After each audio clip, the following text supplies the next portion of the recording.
welcome to our session for CTL09. I'm one, exploring identity, transformation, and educational technology.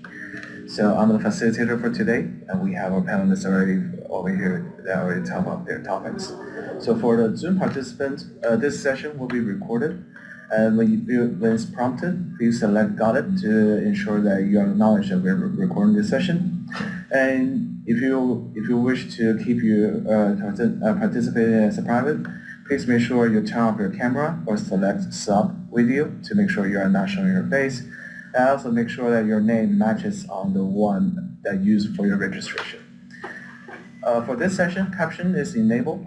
To adjust or hide the captions for yourself, please just select live transcripts. And also please make sure you mute your microphone, but you are free to use the chat box to ask any questions for the panelists. So yeah, you may start your panelists today. So I think we'll start out by introducing ourselves, and we'll go left or right. We'll go to the one that stacked the questions. Well, good morning, everyone. I'm Evett Turner, and I have multiple identities, but for this particular panel, I'm representing Oklahoma State as a doctoral candidate. It's my turn now. Hello, everyone. My name is Aras Bozkurt. I am from Turkey. I am a dreamer and magician at Anadolu University. At my leisure times, I do, part-time research about educational technologies. I can't follow that. Why do I have to follow that? Hi, everyone. My name is Reese. I'm a co-planner here for this event today, so I hope you are enjoying yourself. And I don't have the fun times that Aras has, because in my free time, I'm actually running a program and setting up courses. I'm the Director of Online Learning at Rocky Mountain College of Art and Design. So. Hi everyone, I'm Angelica Pazurek. I'm from the University of Minnesota. I'm a teaching associate professor there. And I like to spend a lot of time with my family. I'm a mom. That's probably my first and foremost identity. And I'm just really happy to be here. We've handled that now. We're good. Okay, so we curated a few questions that I'm going to kind of guide the panelists through. And what we want to do is kind of explore who we are, how we meet our demands for our job, for ourselves, for our families and our loved ones. And then we'll have time. We're going to definitely try to save time at the end for questions, but if something pops up and if you're just really curious about something, we don't have a problem with stopping, okay, and filling that space, because if it's on your mind right then it's very important. So the first thing we're going to talk about is how does your identity manifest itself in practice, now including educational technology artifacts, right, or your research. So we'll start this side. Sure, so I'll start. So it's a big question. It is. But I really make a concerted effort to ensure that my humanity shines through in the work that I do. The work that I do with students, particularly in my advising, my teaching. I really think it's important to take a humanized approach to teaching and learning, to bring our whole selves, and I invite students and welcome students, encourage students, support students to bring their whole selves as well, because the professional work we do, even the educational work that we do, is only part of who we are. And so I think it's really important to bring our whole selves and really take a humanized approach to teaching and learning in the work that I do. That's how I would answer that. I bring my identity in the form of trying not to forget that I was helped once and that everybody else still needs to be helped, and bring people along with me with that mission, with that understanding, so that when I work with my team, I explain the reasons why we're doing things for our students, when we're building the courses, when we're doing accessibility needs and things like that specific to that student. Of course, my team gets it. My team's amazing. But I always remind them, this is why we're doing this. I remind the faculty, this is why we're doing this, so that we don't leave anybody behind that can succeed and be successful.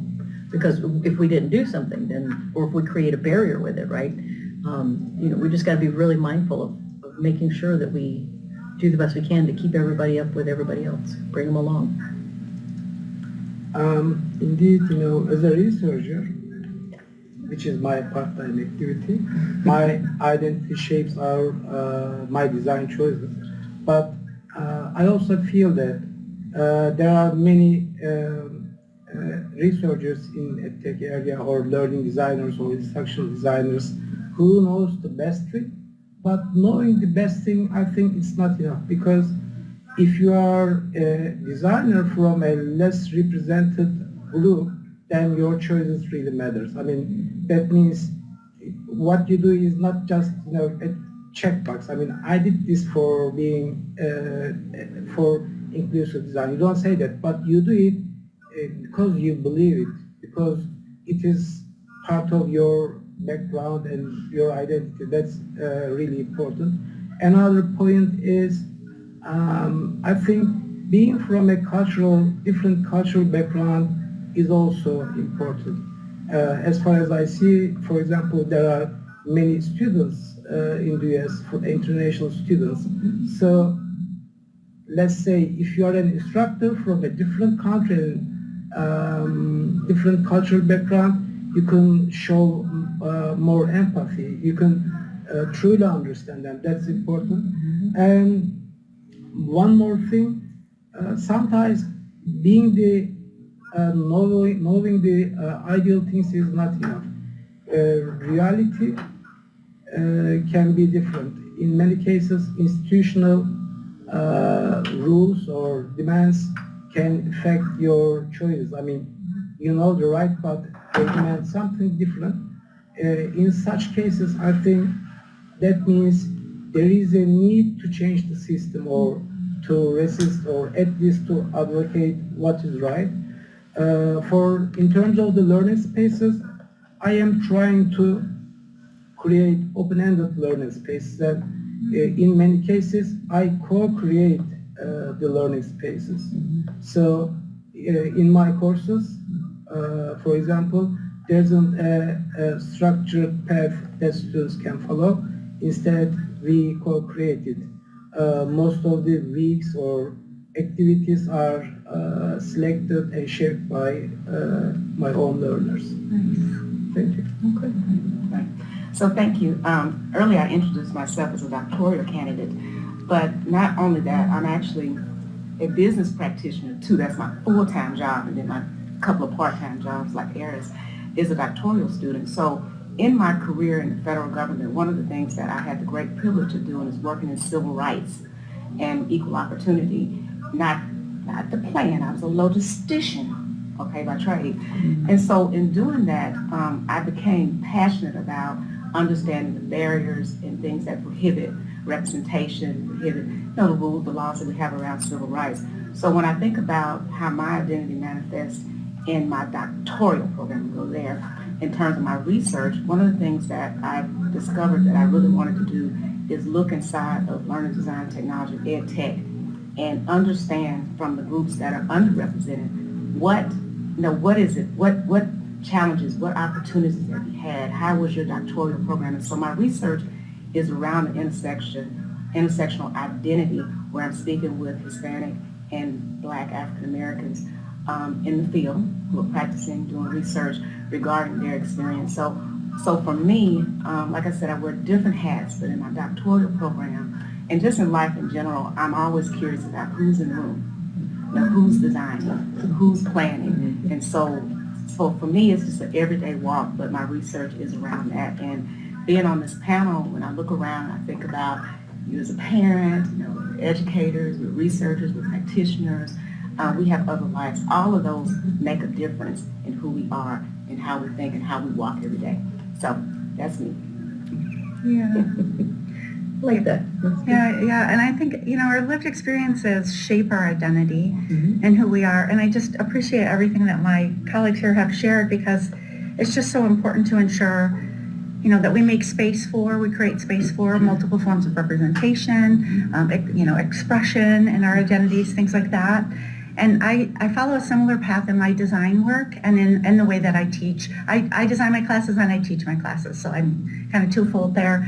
But co-creating, I think, is really important too. So rather than assuming that we, as the experts, have all the answers and the ways things should be designed and the content that we bring and all of that, welcoming learners into that practice, that space as well, to co-construct a course, to co-construct the content, the topics even, the forms of assessment. That's a little scary, but we do it. I think all of those things are really important.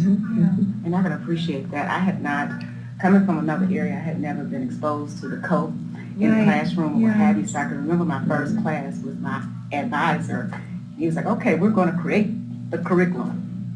I'm like, no, you tell me what you want. I work to that. But I would say when you talk about identity, that is one of the better ways, I believe, in the classroom is to have the students, their various identities, and it gives them an opportunity to contribute to their learning, contribute to their assessment. But I will tell you the first time, because it's not the norm, I was like, what is this? Very It's all over the place. disorienting. Absolutely. You know, but at the end of the day, I do think it turned out to be probably a better class because it wasn't prescriptive. It was the students. It was us designing our curriculum. Thank you. I want to jump in to expand this discussion of, well, I know the whole thing's about identity, but in the classroom, you're bringing up co-creation and students being more agentic. Do you take time to have students more explicitly talk about their identities and how their identities shape the experience, I suppose? I have some thoughts, but I don't want to go first. I'm going to turn it over. I will say that one of the things at my college that we have, like every other college, is a student satisfaction survey. One of the things that was missing was what diversity do you see or not see in the courses? What diversity do you want to see? What changes, like those kinds of things, can we bring to make you see yourself as the experts that we are putting in this course? Are we reflecting you? So that when you finish, you are then seeing yourself becoming that person, right? And they didn't have that.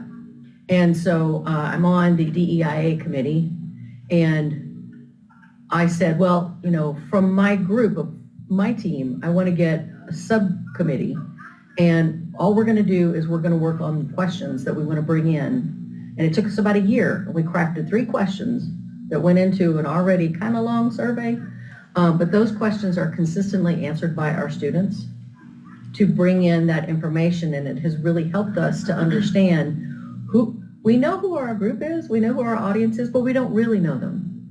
But now with these questions, we really know them, I think, or we're getting to know them. And it does change, it does evolve, because you get new students every 8 weeks for me. I don't know about you all. But it has evolved, and we have, on my side with the IDs, we have really been able to use that as a leverage with the faculty who didn't want to change their courses to say, but the students really want to see this person doing something else. We teach art history, and in art history, unfortunately, it is highly white and highly male, right? But we have a lot of people that have sat back and said, yeah, but this person is doing classical work and they are today. So let's bring this person in. They're black or brown, and we want them in. And that's the thing that we've started looking at it, going, they're using the traditional. And I get that you want to teach the history of how things came, but let's bring this person in as a representative of what's happening now that looks like yesteryear.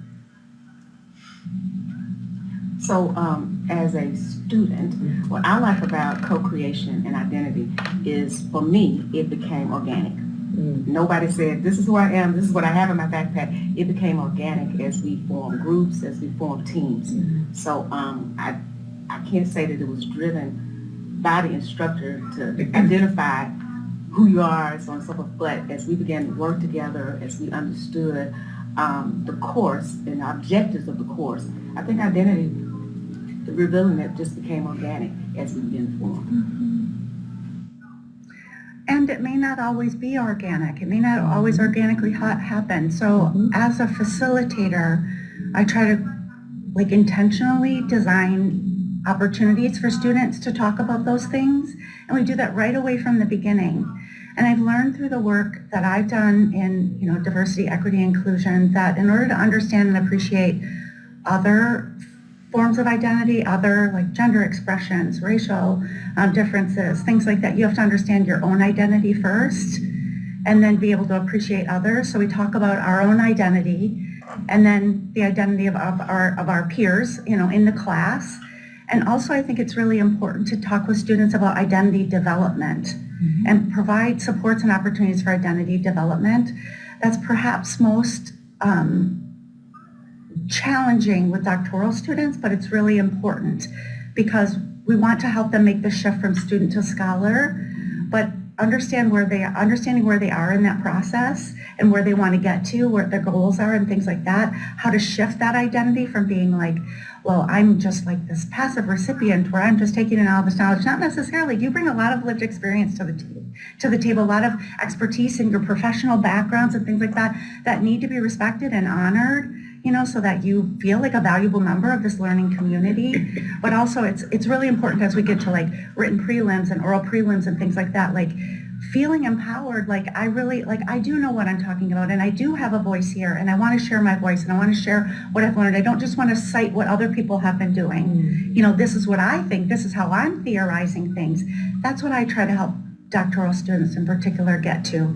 We reach that level of development where they start to see themselves as a scholar in the field, having valuable contributions that they want to make and that they are making. That's how I would answer that. Yeah. Can you all give some suggestions for identity development versus professional development? How do I do that differently with my learners?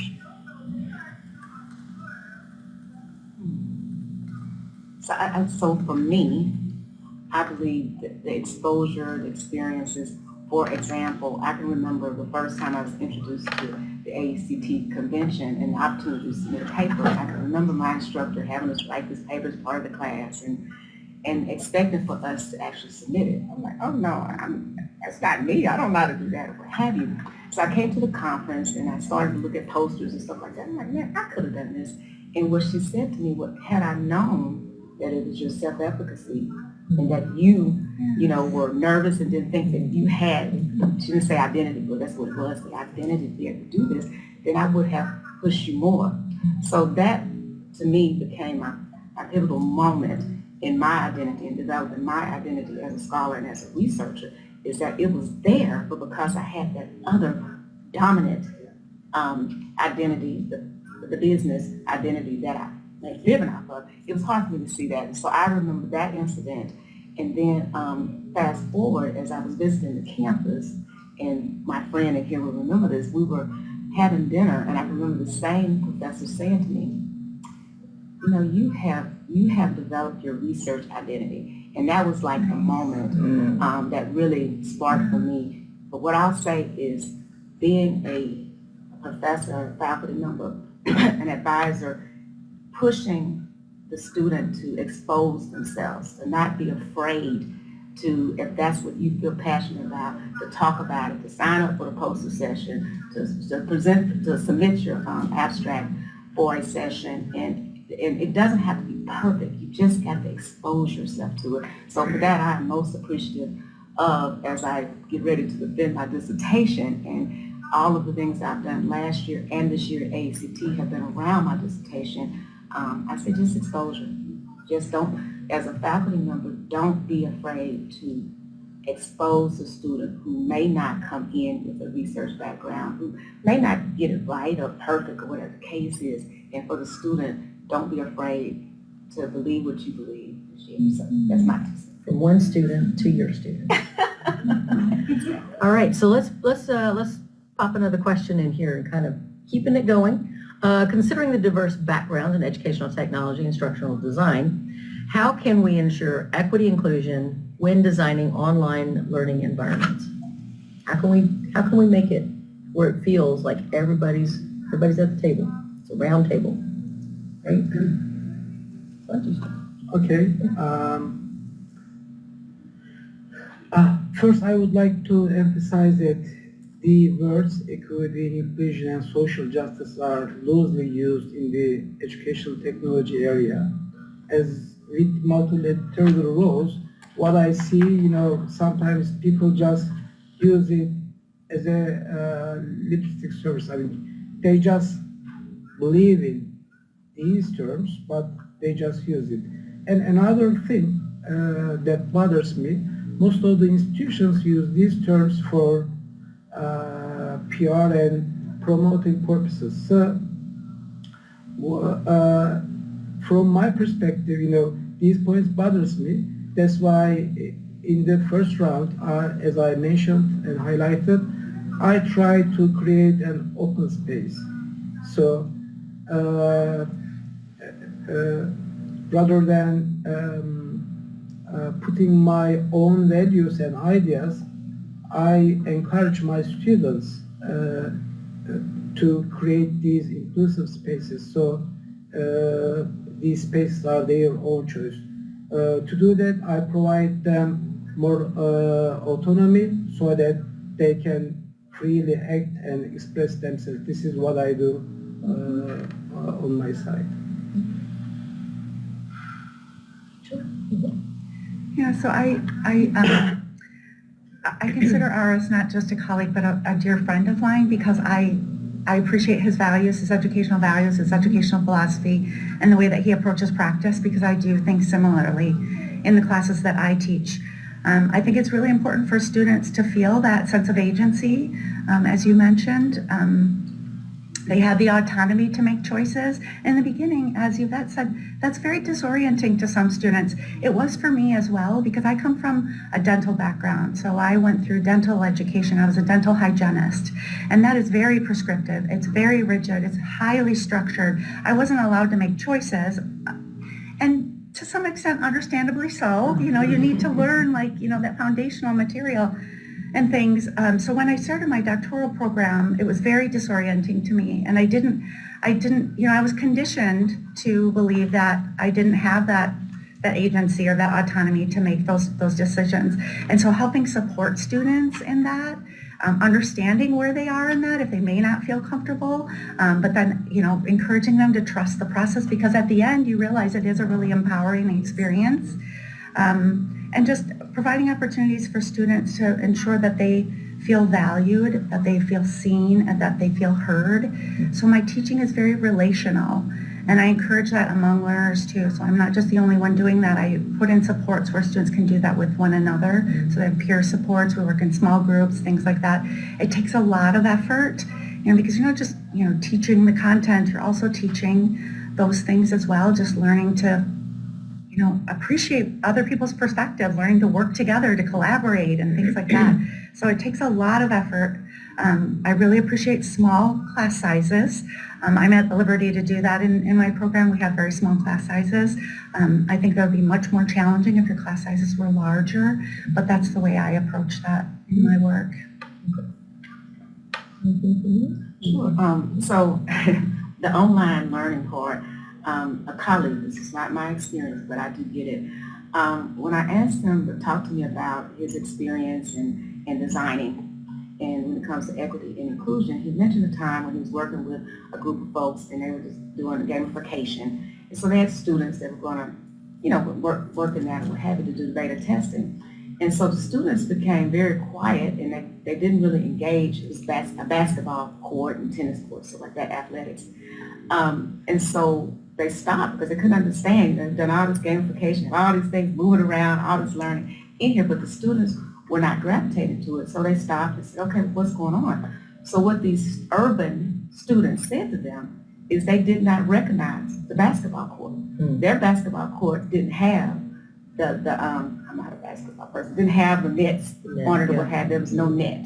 There was no white fence around the court. Yeah. There was at best, it may have been a wire fence. So I say that to say it's very important to understand your audience, not just your perspective, but also who's in the room, who's going to be learning from this. How can we make it inclusive and equitable so everyone recognizes where we are? Because these students, again, gamification should be fun. They could not understand the concept because it wasn't relatable to them from where they come from. So I thought that was a very empowering story for a researcher to be vulnerable enough to say, we missed the ball. You know, we had to go back to it and redesign it.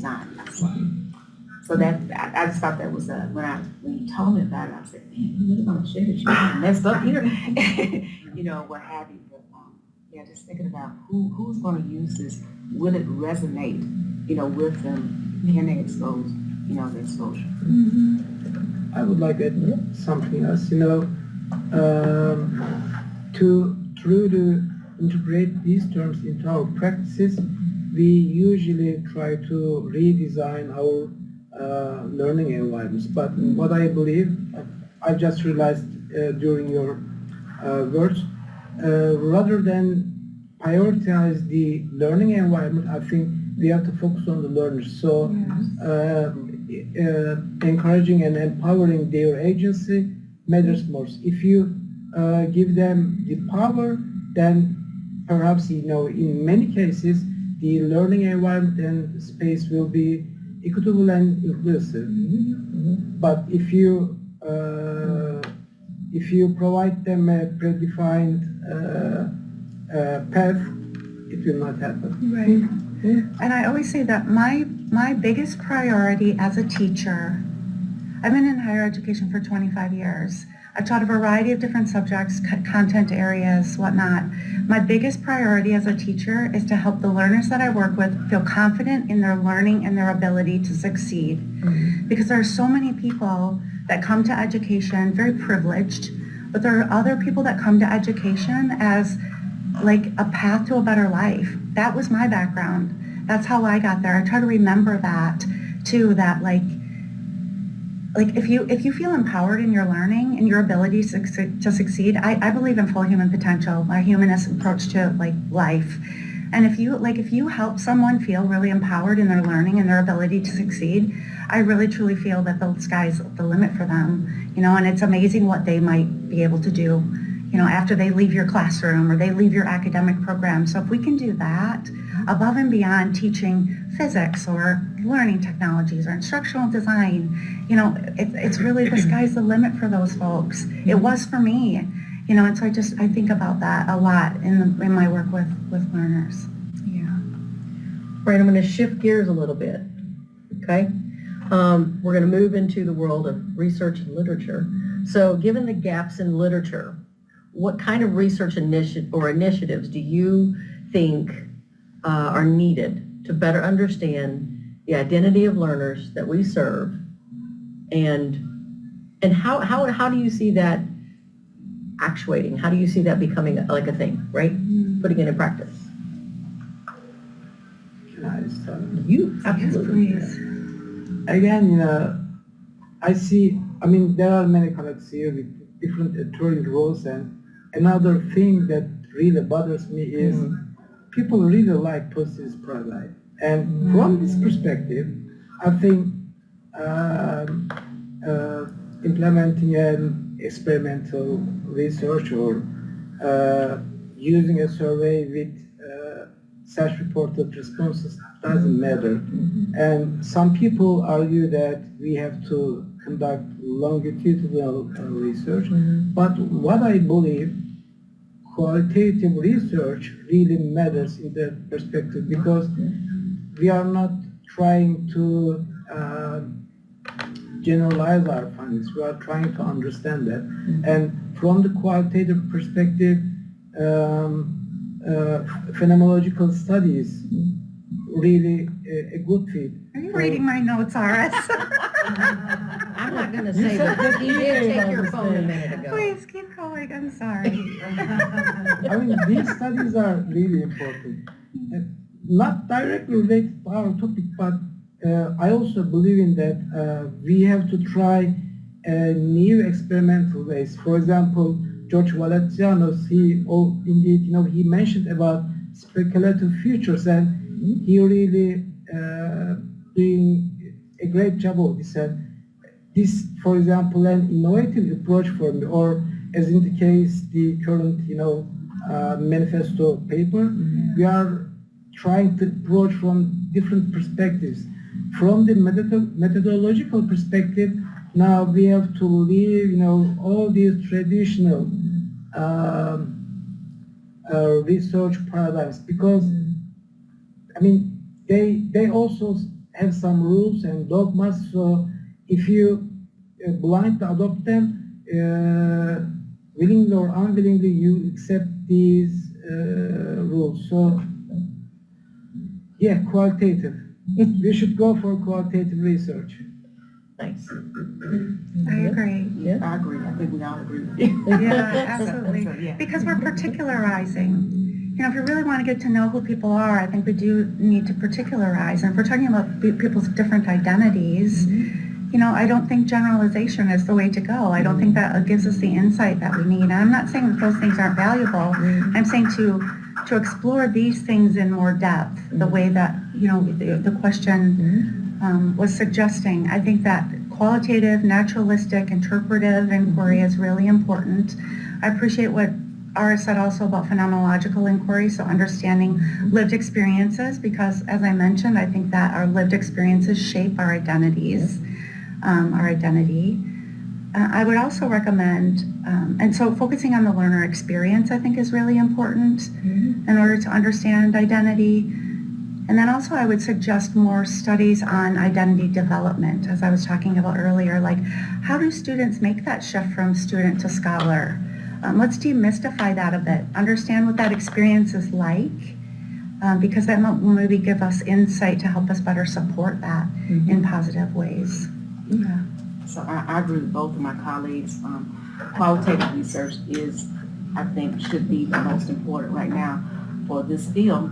So one of the things that, for me, is the who, and you touched on it, the lived experiences. I think it's very important of our practitioners, of our researchers now. What is your lived experience from your doctoral program or your master's from whatever program it is, up until now, how you're practicing? And then also, I think, for this field, interventions. And when I say that, when you look at STEM, and EdTech is part of STEM, when you look at STEM, all of your science, your math, your engineering, they have what I call intervention programs to move students from here to here. Programs early on to encourage them to consider this. And I think one of the things in EdTech, people don't really know what it is. They know I have something online, what have you, but they really don't know what it is. So I do think some research around that I think is necessary. And concentrating on the who, I think theory is an area for EdTech that has got to be developed. And I can go on and on and on and on and on with this, but I think hearing the lived experiences, case studies, I think are the way to go right now. And I love identity development. I have my own personal story, but I had not thought about that as research, so I'm going to steal it. Okay. Because I do think that is She could be a important. co. Yeah, I think that is important. I think some of my questions that I had for my research kind of focused on it, but not as in depth. But I think in itself, that is a study in developing an identity. Clearly my passion is on direct work with students in the classroom, so I'm teaching faculty. I don't have the opportunity to do as much research as I would like to because I have all these other obligations and roles and things, but I love to hear people who are eager to do research and do more research to take that idea and run with it. I also want to invite you and ask you, Aras, if you would talk a little bit about this manifesto that he's working on, that I'm fortunate enough to work with him on this project. He's the lead, but I think ensuring equity and inclusion in research and even conducting research the way that you're doing it with this collective inquiry and collective approach. Can you talk a little bit and share with them? Because it's really, I think what you're doing is groundbreaking. I know I'm biased because I'm on the team, but you're the lead and this was your idea. So if you could share a little bit about this. Indeed, it would be better if you share your idea because my words can be biased, but in brief, what we are trying to do is putting some arguments collectively, and we do that through an iterative process. We anonymously collect ideas, then we synthesize them, and we forge it and co-shape all together. Rob also on the team, and you and me in this salon. So what we are trying to do is we have some privileges in many cases, if you are known in the field, the article you submit will be subject to light editorial process.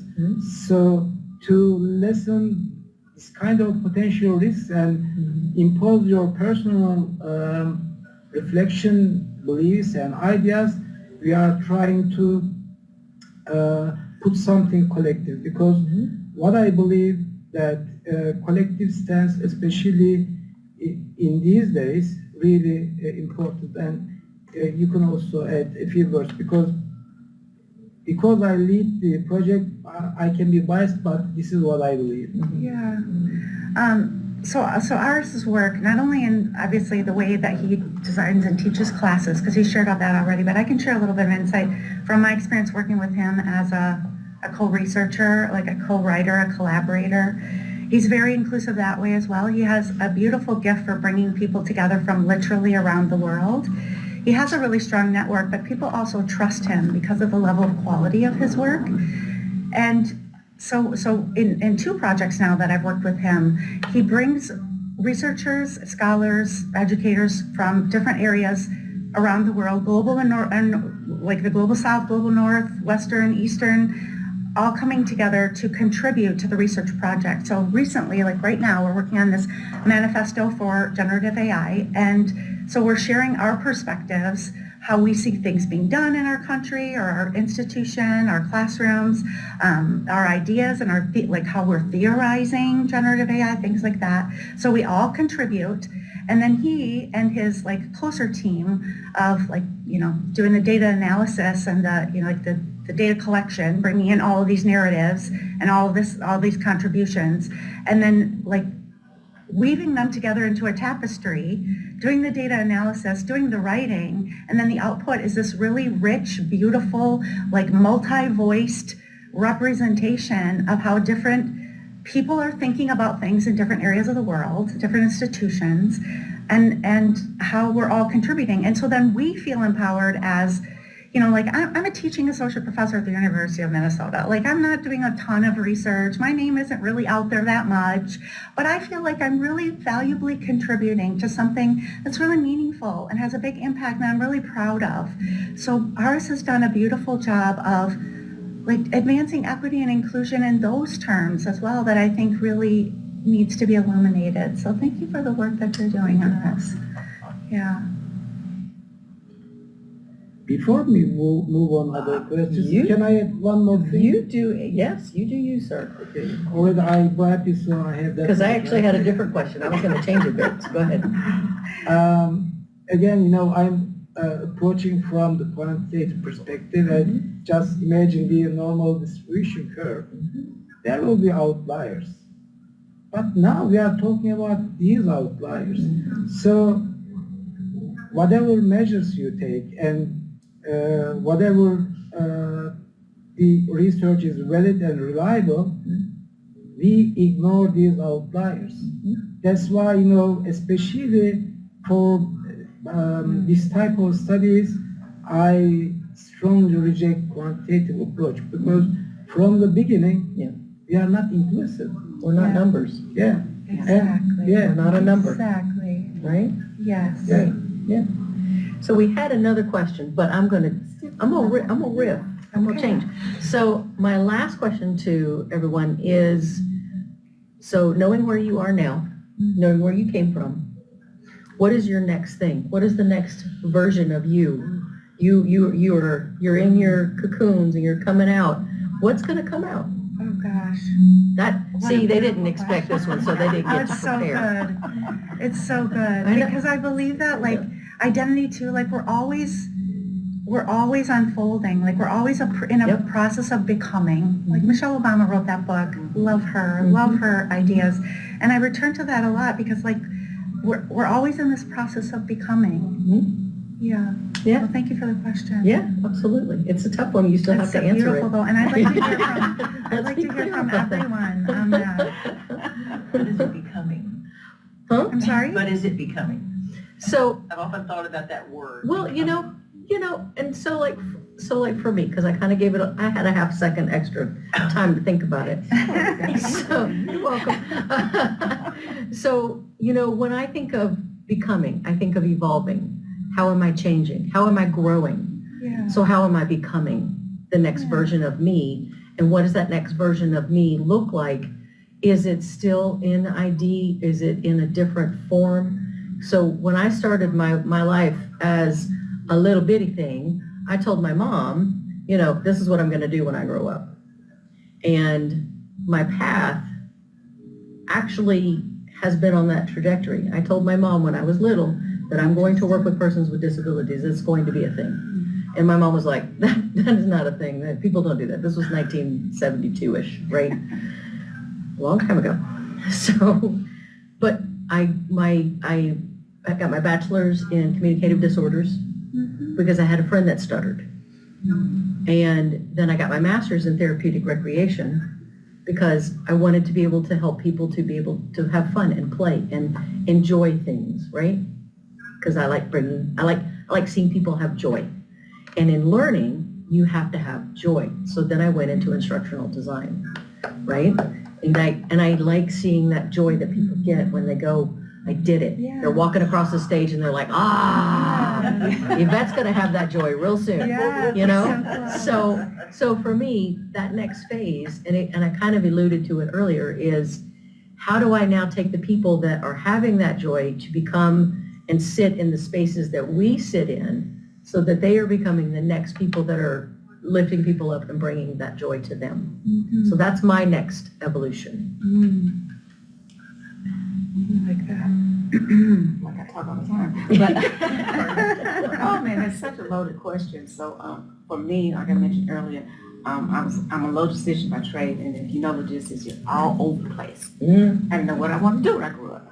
But I will say that the last 4 years of my life, I have discovered what I really want to do. And what I really want to do is I want to do research. I want to get into learn from others what's going on with them. I like to design space, even though that's not necessarily my strength in design, but I do think I have something to add to that. So as I go towards my next part of my career and ready for retirement, I do see myself somewhere in higher education or somewhere in for-profit and career development or something like that, and definitely doing research. I want to continue to do research around equity and diversity and inclusion and intersectionality, because I think I can go into spaces that other people, that are practitioners and researchers in this field, may not be as comfortable with. Because, as I hear stories about people wanting to do research on racial identity and ed tech, but then not being able to do that, and so on and so forth. I think because I have this other career that supports me, and this that I do is passion. So I think that's my next, I say 5 years, is passion and really being that advocate or that vessel, if you will, for ed tech, for learning and design, to really go and talk in those tough spaces and meet people. So that's where I see me. It's my dream. Okay. It's very exciting. Yeah, next version of me. Yeah. At the beginning of the panel, I told you that I am a dreamer and a magician, so probably... And I'm going to work with Ari. Yeah, I will keep on dreaming and doing magic. Probably while I do my magic, I will use technology. But, the next version of me will have another identity. I will be a storyteller because I am one of the outliers out of the normal distribution curve. So I will tell my story. I will encourage them that I at least did something and they can do something. So I will try to be a role model by telling my story. I hope it will work. I think it will. I bet it will. I think it will too. Yeah. I don't know how to answer that question. I don't know I'm because sorry, I you don't know. have to. Are you kidding? Those are the best questions. all right. They challenge us. I don't know. I'm moving into a new season of my life. I just became a grandmother. Ooh. I know, it's shocking, but yeah, Yes. I just became a grandmother. I had my daughter very young as a teenager. I too am an outlier. Pursued education for a better life because I was in a women's shelter for, probably the first 3 years of my daughter's life. And I'm in a period of transition. I'm entering a new chapter of my life. My youngest child is about to go off to college. And see it, like I mentioned in the beginning, this is sort of meta for me. In the beginning, I mentioned how important my family is, and it sort of comes through in like everything that I do, everything I talk about, the way that I think, the way that I approach things, and the way I'm approaching the next season of my life. And so, as my youngest child is about to go off to college, I'm thinking about like what my next chapter might look like for me. But just sitting with that question sometimes and thinking about like the possibilities really are endless. I really could do something different now, stay in higher education, stay in learning technologies, but just make a different impact in a different way. So I'm not sure what that will look like for me yet, but I think I just want to say that I appreciate that question so much, and we maybe should keep revisiting these things with the learners that we work with, because it gives us hope. There's a lot of harshness in the world.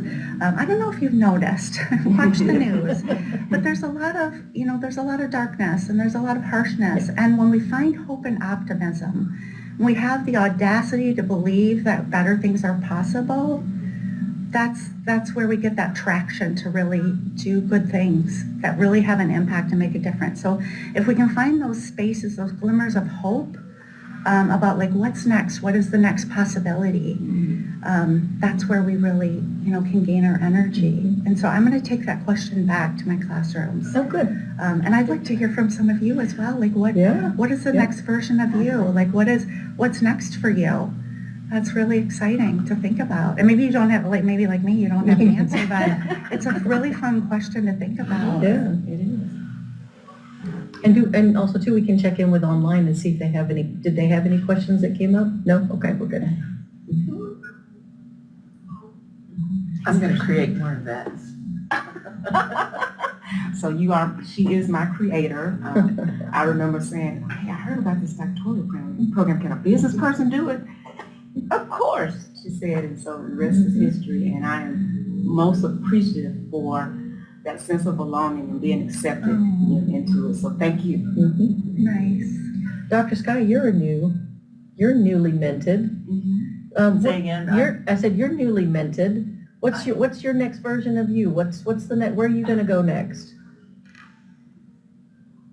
Tough question. I have my whole life been so strong-willed and knew exactly what I wanted. This time I'm just saying, where do you want me? I don't know. Yeah. My learners, I think, what I've gone through in all of this is for a reason, and I think it's them. I've been teaching now for a couple of years, and I was online the whole time, masters, couldn't really get a job in instructional design. I wasn't good at, or I didn't have a lot of money to do the Captivate.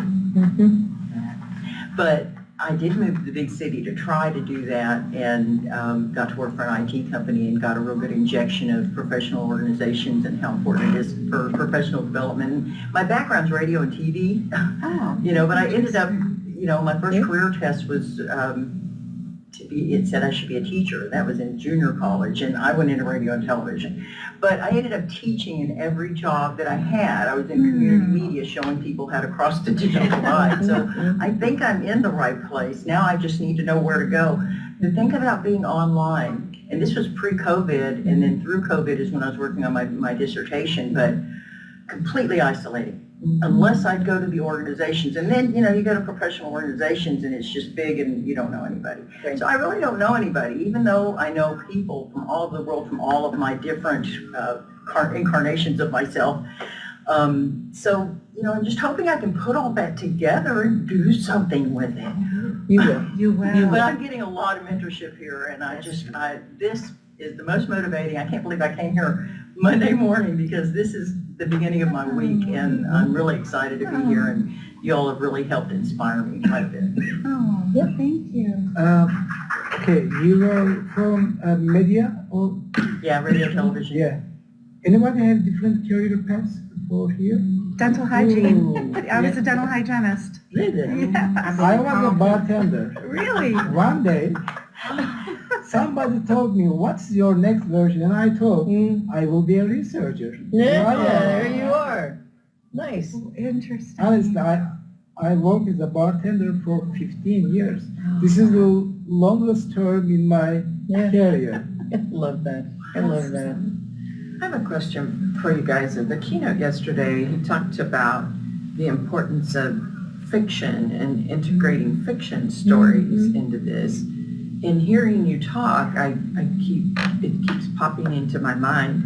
I'd read that book of Evett's life. I really would, and any of you. And that bartender, I see how hearing the stories and your penchant for qualitative research, as you learned a lot as a bartender to be a good qualitative researcher, but I don't know, the story, the novel form seems really interesting to me. Yeah, Have you thought about that? Yeah. You know, thinking into our own lives, you know, taking that reflective look. You have to figure out what was the most, important parts that gave you the most direction to where you ended up today. And sometimes that's hard because sometimes it might have been a little tiny nothing job that you did or a little tiny experience and you might miss a thing, right? One of the things that I did, this taught me attention to detail. When I was when I was in undergrad, I used to put greenware together.